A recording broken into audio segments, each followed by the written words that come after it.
Alright, how does proximity effect happen? Proximity effect happens when a mic is really close to a sound source. Um, it comes out usually with really good talking through it. So things that you can do is you can put a high pass filter, go into your EQ settings and put in a high pass filter from the EQ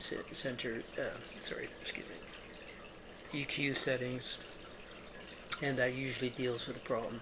So when you're doing with miking, say you have mics too close to each other, that can happen too. So the rule of thumb is to have your microphones, good 3 feet away from each other if you're doing different types of recording, so that it doesn't happen. But so, anyways, that's what proximity effect